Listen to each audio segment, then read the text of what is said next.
Eu sei que Deus ele tem trabalhado muito na sua vida, mas a minha pergunta é: Deus de fato tem guiado a tua vida? Deus de fato tem dirigido, né, a tua vida? Ou você é aquele que tem fé, crê em Deus, mas você mesmo governa a sua vida? E depois que faz algo que não dá certo, que entra numa enrascada, aí vem orar, vem falar com Deus para Deus resolver. Imagino eu que Deus fica lá do céu a fim de dar uma tapa na orelha de alguém, dizendo assim, acho que ele pensa: caramba, você entra numa fria e agora quer que eu resolva. É tempo de nós, filhos de Deus, vivermos guiados por Deus. Existe um texto que não precisa você abrir ainda, esse aqui. O livro de Salmo, o Salmo 32 e o verso 8 diz assim: eu o instruirei e o ensinarei no caminho que você deve seguir. Eu o aconselharei e cuidarei de você. Para que você seja cuidado, com toda a amplitude dessa palavra, cuidado de Deus sobre a tua vida, você precisa aprender a ser guiado e dirigido por Deus. E aí eu preparei uma palavra, 5 conselhos para a sua vida mudar nesse ano de 2020. Tem uma frase que diz assim, que muitas vezes quando nós falamos de viver e deixar Deus dirigir as nossas vidas, de fato nós iremos startar algumas coisas na nossa vida. E alguns estão inseridos em alguns ambientes difíceis, de dificuldade, de caos, e pensa que não vai conseguir, porque já imagina, chegando no final, vai ser muito difícil. Mas essa frase, ela diz assim: você não precisa ter fé para concluir, você precisa ter fé para dar o primeiro passo. E é isso que nós queremos, que nós venhamos ter coragem de dar o primeiro passo, e o restante nós colocamos na mão de Deus. Talvez a tua vida, nos capítulos, nós estamos escrevendo um livro, talvez no capítulo da tua vida, alguns capítulos do livro da tua vida, existam capítulos que você não queira nem compartilhar com ninguém, que você talvez se envergonhe, nunca falou, ou pensa em nunca falar com outra pessoa, porque aquilo te envergonha, coisas que fizeram a você, ou coisas que você fez a outras pessoas, que você não acha isso hoje, isso gera uma dor no seu coração, que você não gostaria de ter feito, ou não gostaria de ter vivido, mas viveu ou fez. Talvez você quebrou valores, talvez você quebrou promessas, talvez você feriu pessoas que você não queria ferir, né? Talvez você entrou em lugares que você não queria entrar, talvez você foi a lugares com pessoas que você não deveria ir, mas você foi, e você hoje quando você vê e você começa a refletir, talvez você se envergonhe. Existem capítulos da tua vida que sejam talvez tão escuros e sombrios, que você não gosta nem de lembrar, mas eu tenho uma notícia boa para você, é que o livro da tua vida continua sendo escrito, amém? Existem novos capítulos a serem escritos, existem novas histórias para serem contadas, serem vividas. A sua história ainda não acabou, a sua história não chegou ao fim. Nunca é tarde demais para recomeçar, nunca é tarde demais para começar algo que Deus vai plantar no teu coração, não é tarde. E eu tenho certeza, entenda bem isso, escuta isso, os capítulos ruins do seu passado não podem ser esquecidos nem apagados, não vai ser, entenda isso, não vai ser esquecido, nem vai ser apagado, mas eles podem ser redimidos, né, e não repetidos em nome de Jesus. Você está escrevendo uma nova história, amém? O que aconteceu nos anos passados não precisa necessariamente acontecer no ano 2020. É tempo de nós vivermos coisas novas. Você pode dizer isso para a pessoa que está ao seu lado? Bate nele assim e diz assim: meu irmão, é tempo de você viver coisas novas, construir coisas novas. Às vezes nós ficamos pensando, dizendo assim: puxa vida, eu já vivi vários janeiros da minha vida. Sim, eu tenho 25 anos, não, 26, não, acho que é 43 anos. Então são 43 janeiros, mas todos não foram iguais. Deus nos dá, hoje é um domingo, amém? Ontem foi sábado, Uou, amanhã é segunda. Então é uma nova semana, é uma nova oportunidade, é um novo ciclo que abre na sua vida. Você não precisa fazer sempre as mesmas coisas erradas que você fez. O que passou, olha que filosofia. Coloca isso no teu Instagram, essa filosofia. O que passou, passou. Talvez você diga assim, pastor, mas como eu faço para começar ou recomeçar algumas coisas na minha vida que sempre eu repito e não dão certo, eu faço errado e eu quero parar? Como eu faço? E aí é o tema hoje da nossa ministração, que é a resposta para essa pergunta. Comece aonde você está. Da onde você está, você pode começar. E eu quero usar, nesses 5 conselhos que eu quero dar para vocês, eu quero usar alguns personagens para nós passearmos, nessa ministração. Primeiro, aí eu quero que você abra a sua Bíblia no livro de Êxodo, por favor, livro de Êxodo.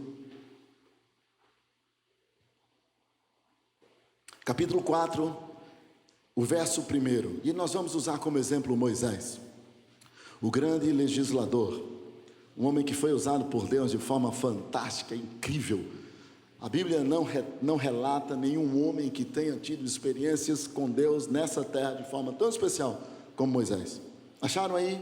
Livro de Êxodo, capítulo 4, verso 1, diz assim: Moisés respondeu. Isso é um diálogo, eu vou partir do pressuposto que você conhece a história de Moisés, ok? Moisés estava dialogando com Deus. Moisés perguntou, isso é Moisés perguntando a Deus: e se eles não acreditarem em mim, nem quiserem me ouvir e disserem, o Senhor não lhe apareceu?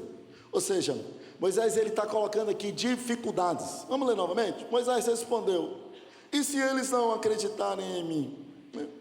E se eles não quiserem me ouvir e disserem, o Senhor não lhe apareceu? Ou seja, Moisés ele começa a dificultar, para que você construa coisas novas. Aí vai o primeiro conselho, e aí Moisés teve que fazer e viver isso. Comece mesmo pequeno. Moisés era desconhecido até então, 40 anos ele estava no deserto, e ele tinha medo que as pessoas não acreditassem naquilo que Deus estava dizendo que ele iria fazer. Ele se sentia muito pequeno, e Moisés vai começar a argumentar com Deus, e assim, não vai dar certo, as pessoas não vão crer, as pessoas não vão acreditar em mim. Deus assim, filho, não, mas é isso mesmo. Ou seja, você precisa começar aonde você está. Algumas pessoas querem fazer mudanças na sua vida, mas elas começam a colocar dificuldades assim, quando acontecer isso, quando eu passar no curso, quando eu passar no vestibular, quando eu tiver tantos anos. Não, queridos, as mudanças precisam acontecer hoje, e você precisa partir, você precisa startar da onde você está. É hoje, é agora. Você já viu um prédio começar do 13º andar e vir descendo? Não, ele começa onde? Começa na base. E se tem alguém aqui da área de engenharia, vai saber, queridos, o momento que mais nós não vemos a obra sair do lugar é o momento que estão nas fundações. Você trabalha e parece um tatu, você não vê nada crescendo, é só descendo.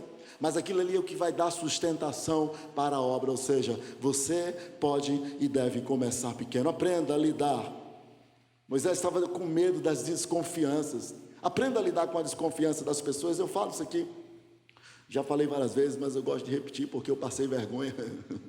Uma certa vez estávamos num acampamento aqui, aí uma das jovens queria me apresentar o pai, e o pai era um cara meio religioso. Sabe aquele povo crente? Tem crente chato, tem ou não tem? Meu irmão, tem crente muito chato. Cara, tem crente que até eu tenho raiva, né? E aí o irmão veio, e lá vinha eu, de bermuda, chinelo. Aí ele já olhou para mim assim, sabe quando você entra mal arrumado numa loja cara no shopping, que o vendedor olha para vocês assim? Tudo que você pergunta, a resposta dele pelo rosto é caro, filho. Aí quando eu cheguei a ele, aí eu, pois não, eu já vi que ele tinha, ele disse assim, isso não vale nada. Aí eu cheguei a ele, senhor pastor? Aí eu quase que dizia, não senhor. Aí ele olhou para mim assim, tá bom. Aí eu falei com ele, e ele, vamos, sabe aquele crente santo? Vamos. Aí eu saí tristinho assim, rapaz, será que eu não valho nada? Ou seja, precisamos aprender a lidar com as desconfianças das pessoas. Se Deus acredita em você, é suficiente, amém? Diga para o seu irmão, diga assim, irmão, Deus confia em ti. Pode ser que você não confie, mas Deus confia. Deus acredita em você. Moisés estava ali, eu acho que Deus estava conversando com Moisés, eu acho que Deus dizia assim, Moisés, acho que Deus dizia assim, né, sangue de Cristo tem poder, Moisés. Como é que tu não... E Deus diz, você, não, Senhor. Comece, primeira coisa, comece mesmo pequeno, aprenda a lidar com as desconfianças. Existe um rapaz, por nome de Vincent Van Gogh, não sei se você já ouviu falar, ele tem uma frase que ele diz assim, olha, grandes coisas são feitas a partir de pequenas coisas reunidas. Os grandes quadros desse homem começaram a partir de uma primeira pincelada. Tenha coragem de começar, né? Talvez não seja começar um ministério, mas servir em um dos ministérios. Às vezes tem pessoas que querem começar, eu agora vou escrever um livro. Não, filho, começa lendo. Você já leu quantos livros? Pastor, não sei não, mas eu quero escrever um. Ô, filho, não. Começa lendo, que já ajuda. Tem outros que querem já começar pregando, mas assim, você está lendo a Bíblia? Não, pastor, mas eu já quero, estou preparando um estudo. Calma, filho, vai devagar. Vai chegar o teu momento, ou seja, talvez não seja abrir um novo negócio, expandir, talvez sejam pequenas coisas. Queridos, hoje eu estou falando de pequenas coisas, eu não estou falando de grandes coisas, né? Pode ser coisas mais simples do que você. Tem uma mulher, e essa mulher ela pode nos ensinar muito, não sei se você já ouviu falar, Madre Teresa de Calcutá. Essa mulher tem, se você estudar, se você ver a história dessa mulher, é fantástico. Atitudes simples mudam destinos. Seja fiel às pequenas coisas, nela está a nossa grande força. Ou seja, você precisa ter disciplina para promover mudanças na sua vida. Faça sempre, né? Produtividade e progresso não combinam com indisciplina. Pequenas atitudes que ninguém vê, vai te levar a produzir coisas que muita gente vão ver. Isso é fantástico. Segundo lugar, você está em Êxodo aí. Agora nós lemos 4, e eu quero ler agora mais para frente, o 2 e o 3. O 1 é Moisés dizendo que se eles não acreditarem, se eles não quiserem ouvir. No 2, então o Senhor lhes perguntou, o que é isso que você tem na sua mão? Uma vara, respondeu ele. Disse o Senhor, jogue-a no chão. Moisés jogou-a e ela se transformou numa serpente. Moisés fugiu dela. Ou seja, muitas vezes nós achamos que nós não podemos ser nem fazer aquilo que Deus quer na nossa vida, porque nós não temos aquilo que nós precisamos. O segundo ponto, que é o segundo conselho, use aquilo que você tem. Deus já te deu algo que é suficiente para você ser e fazer aquilo que Ele quer que você seja e que você faça. Deus não vai dar a Moisés algo grande, diferenciado. Quando Moisés está lá dizendo, Senhor, não tem jeito, as pessoas não vão crer. Aí Moisés, ele vai dizer, aí Deus vai dizer a Moisés, Moisés, o que é que você tem na sua mão? Uma vara. Eita, saiu fino agora, não foi? É que eu estou rouco. Uma vara. Serve, Moisés. Eu quero usar você com essa vara. Talvez Moisés assim, isso aqui é para tanger ovelha, Moisés. Deus diz, não, filho, é isso aí que você vai fazer grandes milagres, que nem você mesmo sabe o que é que você vai fazer. Você vai fazer milagres absurdos através dessa vara. Querido, usa o que Deus te deu, você já tem. Não fica pedindo algo novo a Deus. Talvez Deus já te entregou há muito tempo e você não percebeu. Todos vocês têm uma vara na mão, pode ser que você não tenha percebido, mas você tem uma vara que Deus quer usar. Você entendeu? Vara, pastor, eu não tenho nem ovelha. Não, estou dizendo, vara significa que você tem um dom, que você tem algo da parte de Deus que Deus quer usar. Amém? O que é que você tem na mão? Moisés diz, uma vara. Deus quer usar você a partir de onde você está e com aquilo que você já tem nas mãos. Amém? Você recebe isso? Eu recebo. Vara na tua mão, na nossa concepção. Queridos, como nós temos um dom de minimizar coisas, não é verdade? Mas Deus tem um dom de maximizar. Vara para mim serve para tanger, né? Ovelha, né? Para bater, para algumas pessoas uma bengalinha, mas para Deus é para fazer milagres. Amém? Glória a Deus. Terceiro lugar, aí eu quero agora, eu usei Moisés como exemplo, aí eu quero que você vá para o profeta Daniel. Você pode ir, eu quero falar de Daniel. Daniel capítulo 6, o profeta Daniel no capítulo 6, ele nos traz uma lição extraordinária, que é o nosso terceiro conselho, o nosso terceiro ponto nessa ministração. Daniel 6, Verso 4. Diante disso, os supervisores e os sátrapas, que nome chato dizer, sátrapas, procuraram motivos para acusar Daniel em sua administração governamental. Mas foi o que aconteceu? Mas nada conseguiram. Olha só, não puderam achar falta alguma nele, pois ele era fiel. Que coisa, né? Não era desonesto nem negligente. O verso 5, um diálogo dos homens diz assim: os homens disseram, jamais encontraremos algum motivo para acusar esse Daniel. Queridos, Daniel cuidava de todos os detalhes, ele era fiel. Querido, tem muita gente que por onde passa deixa um rastro de desorganização, de infidelidade. Os homens, eles queriam derrubar Daniel, mas eles dizem assim: olha, nós não encontraremos nada contra esse homem, ele era fiel. Você é fiel, queridos? Você faz o seu melhor. Queridos, nós precisamos entender que Deus, ele habita em detalhes. Às vezes, principalmente nós brasileiros, o brasileiro tem um negócio de tá bom. Você já ouviu isso? Ia pintar a casa, aí comprou uma tinta, aí falou com o marido, aí vamos pintar, ficou uma desgraça. Aí assim, tá bom não, filho, pinta de novo, tá ruim. Aí o ministério de louvor cantou, desentoou aquela confusão toda, ficou bom, tá bom, tá não, tá horrível, filho. Nós precisamos aprender a usar aquilo que Deus nos deu para nós melhorar. Que você está buscando melhorar ou você está no tá bom? A igreja está querendo se mudar nesse lugar, mas tem pessoas que dizem assim: pastor, aqui está tão bom. Tá, mas existe algo melhor, e o melhor requer esforço, meu irmão. E aqui nós temos uma verdade que nós trabalhamos com todos os nossos discípulos.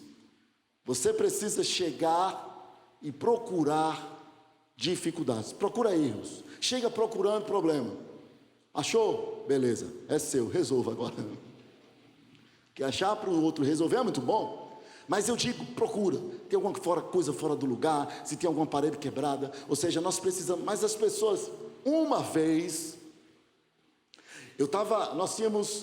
estávamos aqui, uns 5 anos atrás, e tinham uns cultos na nossa igreja, e tinham pessoas que estavam à frente e tal. Aí eu disse: Alberto, vamos fazer um teste? Vamos. Pronto, cheguei. Quando saímos aqui, antes do culto começar, nós íamos voltar mais tarde, deixamos uma cadeira aqui, uma cadeira aqui. E aí as pessoas chegaram para o culto, né? Fizeram o culto. Quando chegou no outro dia, a cadeira estava onde? A cadeira ficou aqui. Aí eu depois fui falar com as pessoas. Não sei, eu achei estranho, mas está entendendo?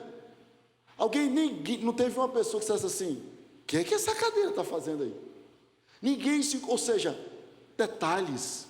Querido, se você quer viver coisas grandes, né? Entenda que Deus está nos detalhes. Mulheres, né? Aquela cuscuzeira velha da tua casa, troca. Você sabe quanto é uma cuscuzeira? É R$3, filho. Não é não? De alumínio. 10. R$30 é de inox. Eu estou falando aquela de alumínio que vem no supermercado, minha filha. Querido, panela velha, garfo velho, né? Pano de prato velho, joga fora aqui. Né? Senhor, me ajuda a prosperar. Começa pela tua. Querido, chega na tua cozinha hoje, joga fora que Deus vai dar novo. Né? E se ele não der, você vai cobrar ao pastor de outra igreja. Você diz assim: Senhor, a partir de hoje eu vou comer no pote de margarina, não só, mas eu quero coisas novas na minha casa. Você sabe que tem gente que é acumulador, fica com coisa velha, roupa velha, sapato velho. Tá bom, não, tá bom. Queridos, tem gente que está levando tropeçada no móvel que está no lugar errado. Faz 10 anos não tirou o móvel do lugar ainda. Agora, quando eu passei, tinha uma cadeira no lugar errado lá. Ele disse: minha filha, afasta isso para cá. E pastor, afaste para cá, em nome de Jesus, que eu passei por aqui, eu bati, e essa cadeira não estava aqui. Ai, Jesus. Detalhes. O céu é um lugar de detalhes. Você vê quando Deus fala com Moisés, diz assim: eu quero que você construa um tabernáculo. Queridos, até a cor das pedras que ele queria que colocasse no peitoral do sacerdote, ele diz a cor, ele diz tudo, a cor da cortina, o tamanho da arca, o tipo da madeira. Deus é um Deus de detalhe. Tá bom, é do inferno, amém? Amém. Para com isso. Quando alguém chegar e dizer assim, quando você, mulher, se arrumar e a sua amiga disser assim, tá bom, problema. Você precisa buscar, nós precisamos buscar coisas com detalhes, capricho, com excelência. Tem coisas novas de Deus, mas Deus só vai dar a você quando você buscar excelência. Quarto lugar, resolve a tua vida, né? Procuraram Daniel, eram 120 governadores. Daniel estava entre os 120. E dentre os 120, ele se transformou o principal. Isso foi do dia para a noite. Foi Daniel dizendo assim: tá bom, passa. Não, isso foi uma construção para ele chegar onde ele chegou. Cuide de cada detalhe, amém, querido? Não deixe brechas por onde você passar. Nas finanças, nos relacionamentos, por onde você passar, resolve nas tuas palavras, não deixa brecha. O que você fizer, faça. Só construímos a cultura da excelência observando os detalhes. Quarto lugar, você pode dar uma voada lá para o Novo Testamento agora, livro de Lucas, Evangelho de Lucas. Lucas, o médico. Esse evangelho, não sei se você sabe, mas esse Lucas, ele era um médico. Chegar no céu, pelo menos um médico para cuidar de você vai ter, tá vendo? Quando você chegar no céu, não vai ter mais doença. Olha só o que Jesus diz. A conversa de Jesus com Marta, Lucas 10, verso 41. Posso ir? Amém? Estamos terminando já. Respondeu o Senhor, esse Senhor é Jesus, amém? É Jesus. Respondeu o Senhor: Marta, Marta, você está preocupada, inquieta com muitas coisas. 42, a parte A. Todavia, apenas uma é necessária. Ou seja, o quarto conselho que eu tenho para você: priorize uma só coisa de cada vez. Tem muita gente se envolvendo em muitas coisas e priorizando muitas coisas. E tem hora que nem ele mesmo sabe o que é prioridade na vida dele. Se hoje você me perguntar: pastor, qual é a prioridade hoje na sua vida? Hoje, nesse momento, claro, fora a igreja, as minhas atribuições, a minha rotina que eu preciso cumprir como pastor, nós temos uma obra ali na Vida Recife. Eu estou passando o dia lá praticamente, trabalhando de pedreiro, de encarregado, de ajudante de pedreiro, porque eu só vou sossegar quando eu ver aquele lugar pronto. É uma prioridade. Qual é a tua prioridade hoje? Não sei. Talvez você esteja pensando, querendo começar 4 coisas ao mesmo tempo. Não, filho. Jesus vai dizer a Marta: Marta estava muito atarefada, aperreada, inquieta, e Maria estava lá priorizando Jesus. Aí Jesus diz assim: Marta, Marta, você está preocupada, filha? Apenas uma coisa é necessária. Priorize. Qual é a tua prioridade hoje? Você precisa priorizar algo. Talvez sexta-feira temos o nosso encontro. Talvez isso precise ser uma prioridade para a tua vida. Talvez você há muito tempo não consegue se conectar a uma célula. Transforma isso numa prioridade. Aquele jejum que você busca fazer e nunca conseguiu, faça esse jejum. Talvez seja prioridade você que gasta muito. Talvez seja uma prioridade na tua vida esse ano poupar pelo menos 10% do que você ganha. Que eu sei que quase todo mundo faz isso, não é verdade?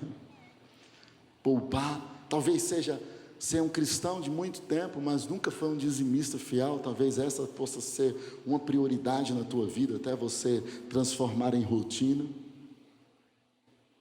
Tem um texto bem interessante de 2 homens. Deus chega a Salomão, diz assim: Salomão, peça-me uma coisa e eu vou te dar. Se Deus chegasse para você e dissesse assim: peça-me uma coisa que eu vou te dar, você teria uma prioridade hoje? Imagine Salomão. Eita Deus, você pode voltar amanhã, daqui a 15 dias? Indecisão, sempre. Quando Deus pergunta, Salomão diz assim: eu quero sabedoria. Aprendeu com o pai. A vida de Salomão mostra que Salomão priorizou sabedoria. Davi priorizou a presença de Deus, mas ele priorizou algo.